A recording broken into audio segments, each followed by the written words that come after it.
Hello everyone and welcome back to another video. I am Letty and today's video is fully packed with all Fibercrafts updates. I have some finished knitted object, even some crocheting and updates on knitting and spinning as well. My first item that I would like to share with you is my DRK Everyday Sweater by Andrea Mowry. So let's put the front to the camera. So yeah, this is my finished DRK sweater. I really like this one. And yeah, so the design is a very classical design that gives you a great canvas for all kinds of also stripy yarns, even though that I use the yarn that is very plain. But I really like that it can give you a great canvas, and I think about maybe in the future using this also for some hand-spun yarn, but far in the future. Let's give you some details on the DRK Everyday Sweater. So this one is made for sport weight yarn, and I used the Rerum Ulisse in the colorway Fusion. So it is a very charcoaly color. Unfortunately, so the original pattern says it needs 21 stitches and 32 rows on 2 centimeters, but on my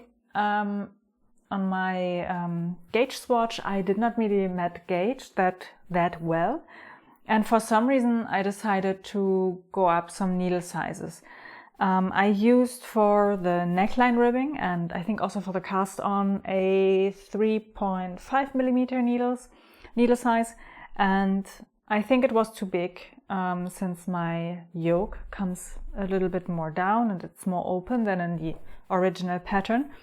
My needle size for the main body is 4 millimeter, and I later switched, and for the sleeves I use a 4.5 millimeter, and I later switched for the cuffing to a 2.75 millimeter needle, to get it just that little bit more of a cinching effect with the yarn.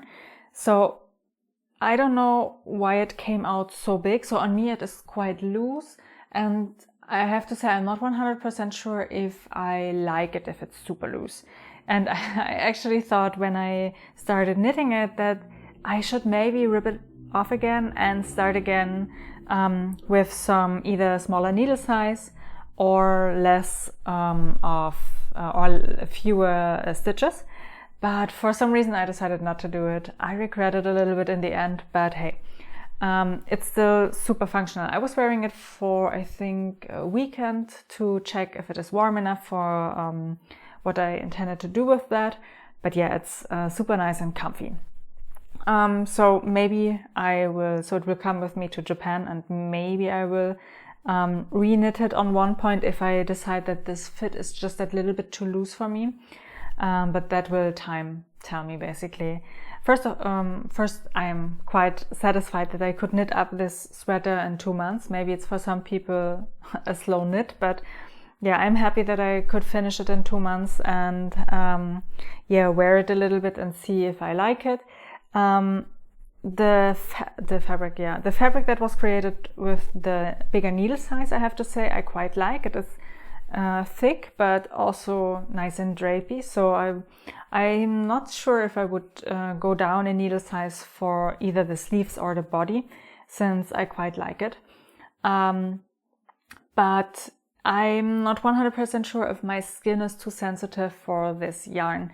I found it, so when I touched it, I found it just a little bit itchy. On the skin I did not notice it too much, but I was not wearing it for, let's say, 5 hours or so.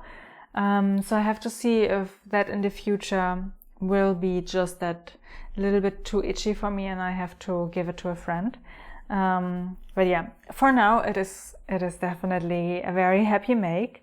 I like the cropped length. I have finally a piece that works with all the dresses that I wear, because when you have a cardigan, or at least my cardigan, I have long cardigans, they are sometimes too long or too short for dresses, and I found that finding the right length in garments that you put over dresses, it's always tricky for me. And yeah, this pattern is, or this this sweater is definitely the perfect size or length when it comes to dresses. So super happy that how that came out. Also about the colorway, I really like this charcoaly yarn.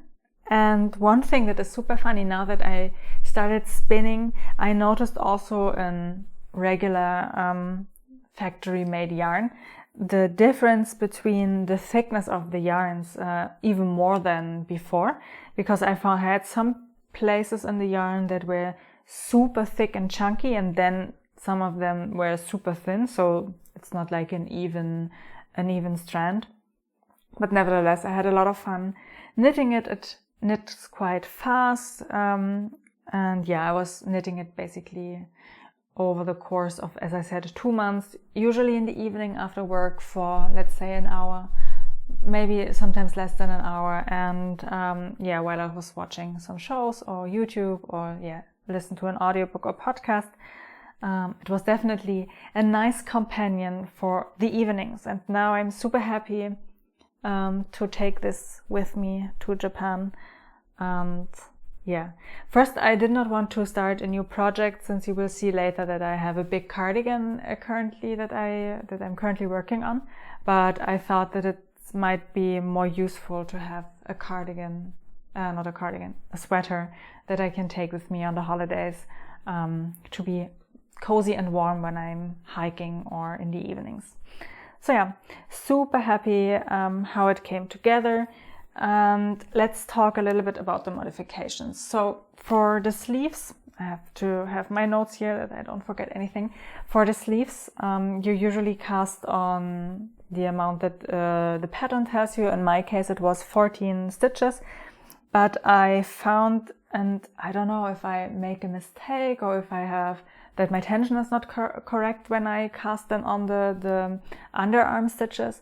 So I used the 16 that was in the pattern, and when I came to the point of casting on the underarm section from the body, I really had a problem closing up all the holes, and it left me with these holes, these gaps in between the first and the last stitch. And I was frustrated because if I don't like one thing, then it's having holes somewhere when I have to pick up stitches. And first I thought, yeah, maybe I can cover it later with some yarn, with some leftover yarn. But then luckily I was listening to Andrea Maury's podcast where she talked about how to avoid it, and she recommended casting on 2 stitches less than the pattern calls for. And I basically ripped up the sweater again, redid the stitches under the arm, casted only on 14 stitches, and now I have a better result. But I have to say I still have some teeny tiny holes. I don't know if it would work also with only casting on 4 stitches less than the pattern calls for. Maybe I would try it next time. But yeah, this is definitely one modification that I did, and I'm happy that it looks now better because, yeah, as I said, my holes are not like tiny holes, they are more like buttonholes. I mean, buttonholes is maybe a little bit exaggerated, but it was definitely noticeable, and if I notice it, it will bug me all the time, so I had to fix it. Another thing was that, can I balance it correctly? That since I know that I have usually problems with sleeves and how sleeves will decrease and where they decrease and how the shape of the sleeves then becomes, I knew that I wanted to start decreasing on the go and always trying the sleeve on. And maybe you can see it, I have a little bit of a weirder shaped sleeve, and what I did is that I decreased a little bit in the upper part, stopped decreasing for a while, and then decreased in the lower part again, because I noticed that not only in knitting, also in sewing, that usually pattern have a very slim area around this part, and so they start decreasing, and then here I have the problem that it is always too tight, and I really don't like the restriction there. So I shifted basically the decrease from everything from the underarm to a little bit in the underarm, then this area stays as it is, and then the lower arm gets some more decreases. And with that, I achieved a quite good fit and definitely a shape that works more for my body. So happy that I did it. Of course, I did it for both. And one thing that I also changed that I could have, I did not have to do it, but since I knew that my row gauge was definitely off by one row, I thought that it might be better to then knit some rows in addition. So I think it is the arm length, 40 centimeters, something on those lines. I don't remember correctly, but I think I thought I knit 2 or 3 more rounds than the pattern calls for, to just adjust that size a little bit. I think I did not have to do it in the end, but I did it anyways, just to be on the safe side, to not have too short sleeves. And I'm happy that I did it, even though that they are just a little bit too long now, but I rather have, as I said, 2 long sleeves than I have cold wrists, because I'm usually a very cold person, and the moment the wrists get cold, I am cold. Anything else that I did? I think I said it on with the ribbing needles, that I changed to the 2.75. For the body, because I noticed in the first version how big the body is, and I did not want to have such an oversized sweater, I, as I said, have 2 stitches less picked up. Picked up on the underarm section, and what I also did is then decreased some stitches in the lower body portion. I think in total it was 2 rows of decrease, so I decreased 4 stitches on either side, no, on both sides, so that I have just that little bit less, maybe half a centimeter to a centimeter. In the end, I could have done it a little bit more, but maybe this is also the sizing, that it's just a little bit too oversized for me. But everything else just worked out fine. I used all the instructions from Andrea, also the cast-on method for the tubular cast-on. I'm quite happy that I did it. I mean, it is a pain in the arse to get that right, but I'm happy that I did it, that I managed to not twist any of the the cast-on stitches. But I think I tried the cast-on 4 times. That is also the main reason why I did not want to rip it off and do it again, because the prospect of casting on over 100 stitches, even with a stitch marker after every 10 stitches, it was annoying. And I did the same for the bind-offs for the cuffs and also the hemline. I used the tubular bind-off. I went the extra round to do it, to get a nice and neat finish, and also to to preserve the stretchiness.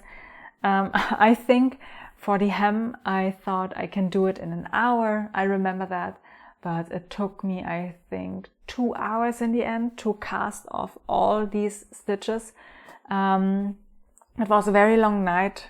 My pro tip here is, don't do a cast off right before you go to bed, or you intend to go to bed in an hour, because I think it was around 2 hours that took me to cast off all these stitches. But nevertheless, I'm super happy that I knitted this one. As I said, I really like the pattern. I think it's a great canvas also to show off any dyed yarn. And I I think I will insert some clips later from the spinning and dyeing, because I was dyeing some fiber for spinning later. And if I have enough, I might have enough, I maybe want to try on one point in life, knit the DRK sweater with the hand spun yarn, because this is such an easy pattern. It's such a great fit if you get it right, but also I'm wearing so much dresses, I will get a lot of wear out of such a short pattern. So as I said, super happy. This one will come with me to Japan in just a moment. I mean, when you are seeing this, I will be in Japan actually. And definitely happy that I finished the project in time, because I am always not sure how fast I can knit, and I also don't want to strain my wrists so much, because I know if I knit too much, I definitely have a lot of wrist pain going on. All right.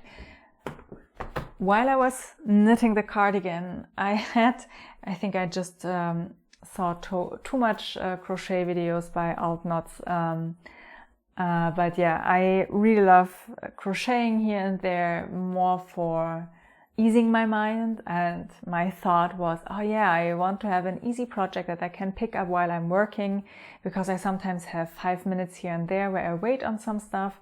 And crocheting is just, I thought, the ideal thing then that you can pick up. You only have the crochet hook, crochet for 5 minutes, and then you are done.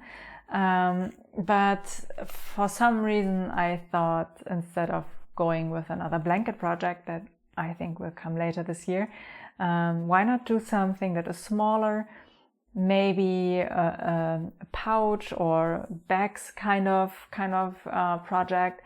And then unfortunately I found all the Mosaic crocheting patterns on Ravelry. And I thought, wow, they look so complicated. I think that is nothing I can ever do. And then started researching on YouTube and found a lovely playlist for getting into Mosaic crochet. And yeah, then I saw that it's basically only 2 stitches that you need, and why not give it a try? So we have here the, I totally forgot how the pattern is actually called. Maybe I have to quickly check in my project page on Ravelry what the name for that pattern actually is. It is the Grand Illusion Mosaic. It's a free pattern on Ravelry, and I basically used leftover yarns that I have in the black colorway, and the blue is both of them are actually sock yarns. So the blue is a variegated hand-dyed yarn from Germany. I think the person no longer dyes yarn, unfortunately, but yeah, I used this one. And the black is just a store-bought regular sock yarn, and I basically crocheted this little pouch. As you can see, the zipper is a little bit wavy. I think that might be the problem. I ran out of the black yarn on one point, and since it's a scrappy project, I did not want to get a new black yarn, or I have the same black yarn actually, but in a hank, so I did not get into it yet. And I thought, no, I don't want to start from the fresh hank when I don't know what to do with the rest of it. So I thought I will just get out a different kind of yarn and just start then crocheting the border with that. So let me tell you, mosaic crocheting is nothing that you can do in 5 minutes that you have here and there. You really have to focus, and especially you have to keep track on which line you are crocheting. Yeah, there was some ripping apart of the mosaic crochet, definitely, but in the end I'm super happy with how that came out. It looks so fancy and complicated, and by the end you just have to really focus on crocheting it, but it's not a super complicated technique, which I really liked. So yeah, this is, as I said, just a little rectangle that I crocheted. Did I mention how many stitches? Yeah, I cast it on 65 stitches. And then I basically said that the middle of the pouch is the main pattern, and then I added to the left and to the right some stitches of the pattern, so that I don't have the middle part on one of the edges, basically. Yeah, you can also see for putting it together, the big, maybe this side without the blue, the big edge that is a two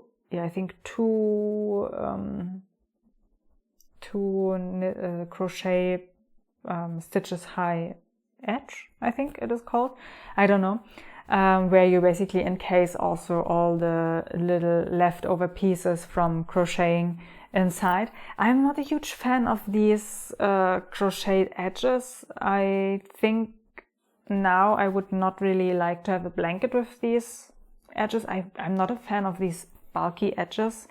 I don't know.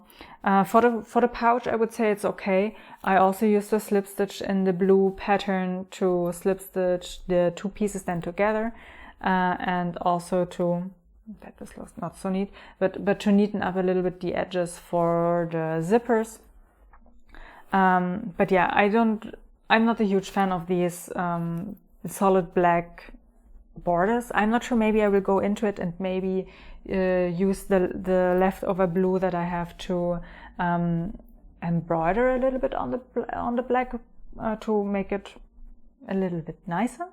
I don't know yet, but overall it's quite nice as a project. So the inside is lined with some cotton fabric.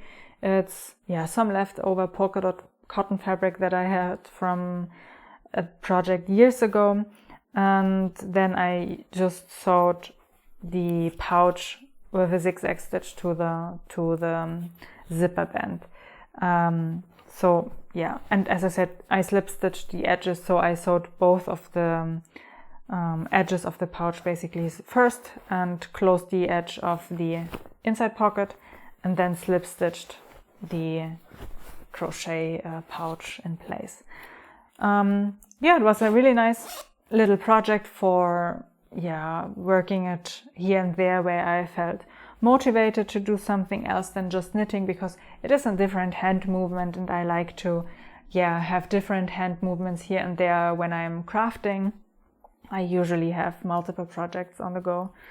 Man, I could have done a better job with the zipper ends to put them in next time. But yeah, this will likely be a project bag for knitting where I can store my project in. Maybe something like socks would fit perfect into here. It's not super big, but I tried to fit a pair of socks that I'm currently knitting into this project bag and it works fine. And yeah, definitely like the illusion that these mosaic crochets give you, that it is super complicated. Okay, that is my crochet project that I did. And then we have just some updates on the bigger projects that I'm currently knitting. And first of all, the one project that I showed also the last time is the True Cardigan by Hori. I think the last time I showed to you, it was the end of April, and now it's, I think the last things that I knitted were, I think on the end of May. No, the end of June. So I knitted this until June. So during the 2 months that I had basically before I switched to the other project, I increased it by 20 to 30 centimeters. So it has now a good length around my hip. I'm not 100% sure how long it will be in the end. We will see that.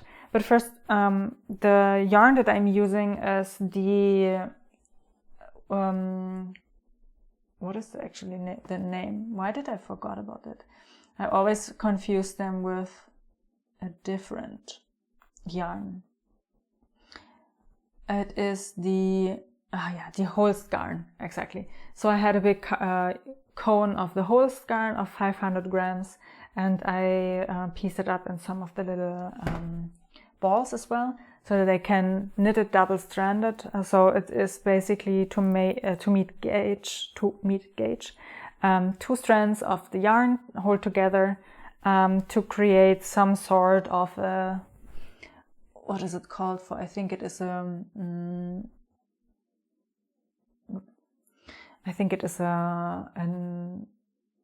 a sports weight, an Aran weight. Why is the website so horrible on mobile? It is a DK weight, yeah. So 2 strands of fingering yarn to get close to a DK weight yarn, basically. Yeah, so this is the project that I will definitely pick up once I have more time, once I'm back from the holidays, and hopefully I can finish it this winter. I mean, maybe it is around 20 to 40 centimeters, since I'm not sure where I want to finish it. But that might be enough to finish it this winter, that I maybe can start wearing it in January or February, basically when the winter is almost gone but still there. So at least that is my hope. So I made good progress on this one, but yeah, as I said, I then focused on the DRK Everyday Sweater instead of the cardigan, since this one is definitely a heavy one that cannot really travel with me. It's not really a travel appropriate garment, but I'm super happy that I also made a lot of progress on this one. Okay, the last currently whip status project that I have is another sock project. It's basically the same sock that I knitted and showed you last time. It is the House Socks by Pearl Soho in the Schachenmeier, the Regia Sport yarn, I think it is. And this time I make the size medium for my partner. And yeah, it's an easy knit. I started it, I think, before I started even the cardigan, the sweater, but only the toe, basically the toe box. And I just started knitting it again, I think last week, when I had finally the urge again to knit. So yeah, I made some progress. I think I will finish it once I'm back. Maybe I will take it with me actually to Japan, but I did not decide yet if I want to have a knitting project with me.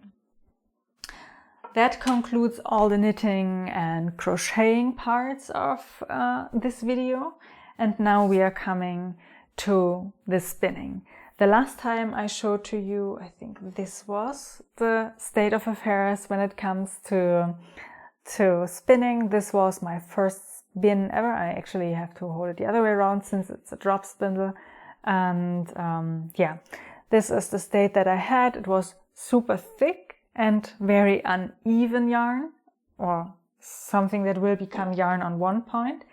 And I'm not sure if I started this one back then. Maybe I started this one. This is then the second drop spindle that I started to use, but also did not really get around with these two spindles. It's the handling with a low whirl spindle for me is somewhat challenging, and I have to work on it to figure out how to use them or don't use them.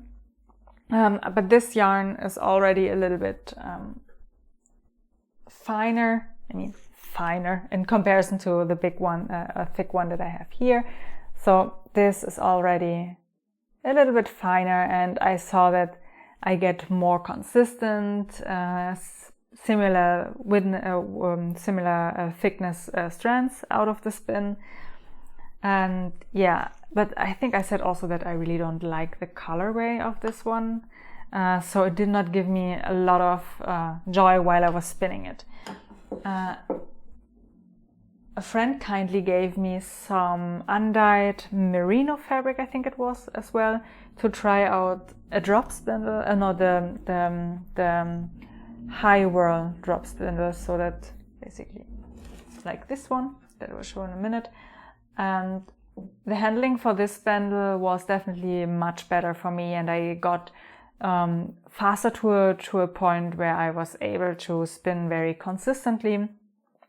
And here you excuse me, I just stole it from the kitchen to hold the yarn for a moment, is basically this yarn that I used with the what is it? The spindle that you saw here.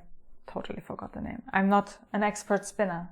But yeah, I definitely had a better result with them, and it looked quite neat.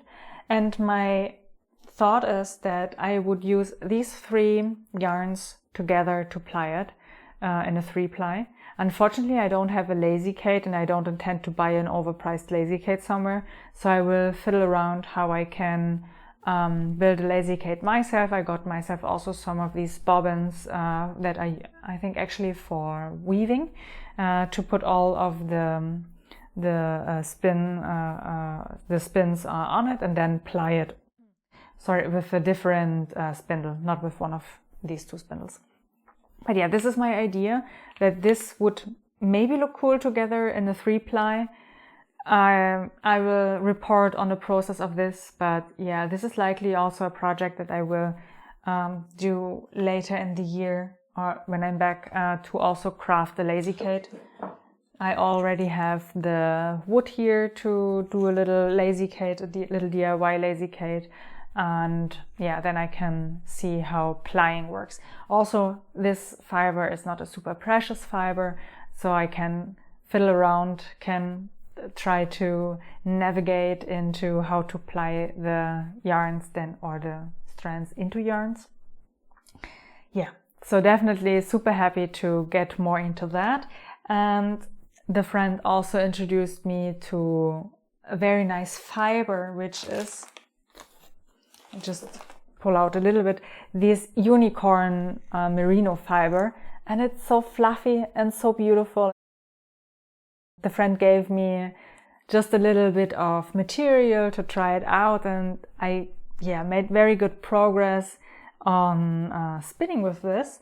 So I got myself the exact same fiber and also the whirl that goes from the top to the bottom, and started spinning with this one. And hopefully you can see that my spinning got so much finer. I mean, it's not super fine, but I got finer strands, and I think I now have a better handling with the fiber and everything. So definitely happy that I tried these kind of spindles out, because I think they work so much better for me, or at least my brain understand it so much better than these spindles in comparison. But yeah, I have around 50 grams of this fiber left, and I hope that I can also spin it quite soon, finish, and then also ply it. I don't really have a project with that in my mind. Maybe some sort of a cowl or shawl where you have two colors. I would really be interested in doing these brioche knitting or things like that. So ideally I would get to something that I can use then for knitting a kind of accessory around the neck with this fiber. But I'm not 100% sure what it will be. I think I will see it once I plied it, what it will tell me what it wants to be. But yeah, super happy, and I'm extremely fascinated on that you can make basically your own yarn, and that you have then so much more variety in terms of colors and fibers, and seeing it how it comes together. That gave me also a lot of food of thought about what to do with fiber and color. And the same friend, unfortunately, showed me how they have dyed the fibers themselves, and I was super curious on trying it myself. So I will insert a little clip or photo of the fiber that I dyed. It is in the colorways of green, teal, but yeah, greenish teal, and then some blobs of pinkish and purple. And I just tried a bunch of things, and on two bases. The first base was, I should have checked what the wool is actually called in English. In German it's called Eiderwolle, and I don't know, it's a sheep. I don't know if that sheep is also bred outside of, I think it is either Germany or Switzerland. That's a dangerous not knowledge that I have here, but yeah, it's a sheep that has a little bit more robust fleece. And we dyed it. It looked so beautiful, so pretty. Unfortunately, I can't touch it because it's just so scratchy, and the moment I touch it, I get goosebumps, and yeah, I really can't, unfortunately. The other fleece that we dyed is the merino, since I'm usually wearing merino and I don't really like to use anything else. And yeah, we then checked out how we can dye the merino fleece, and it is a little bit lighter in the color, but nevertheless, I bought in total, I think 300 or 350 grams of raw material. The raw material is also not in this woolly, natural woolen color, in white-ish, but rather in the natural way of being this whitish, beigey color and the gray. So I found that even more interesting to see how the color would be picked up by these two-toned fiber base, basically. So it is not as intense as the other color, the other wool that I used, or the other fleece. I will see next time. I think I will change the method that I used for dyeing it. But nevertheless, I was super happy seeing that it is possible to dye your own fleece and then on one point spin it. So I only dyed around 50 grams so that I have a starting point to see how it looks, and I think I will give it a spin once I'm finished with this one, because yeah, I only have this one spindle right now. Maybe I will also make myself a DIY spindle on one point, a lighter weight one. But yeah, for now, this is the things that I have for spinning. As I said, super happy also to start, hopefully on one point in the winter, the spin with my own dyed fleece. And yeah, let's see how that endeavor will go. But I'm definitely hooked on the whole process of dyeing and spinning your own yarn, even though it will take me ages. Maybe on one point I will be faster and spin a little bit more. But I mean, hey, it's a hobby anyways, and I like to have a lot of different kind of fiber arts that I can dive into and pause the other ones for a moment to just get some more creativity out of me. Yeah, so these are all the projects that I was working on over the last months. Some of them I will definitely work on for the next month as well. Let me tell you, I have a lot of yarn still in my stash for my grandmother, so plenty of sock projects that can come their way in the near future. But for today, that will be it. I hope you enjoyed my little endeavors in dyeing, yarn stuff, spinning, and also my finished objects with crocheting and knitting. And if you have any questions or tips on how to become a better spinner, please leave them down in the comments below, and I will see you in my next video. Take care, everyone. Bye bye.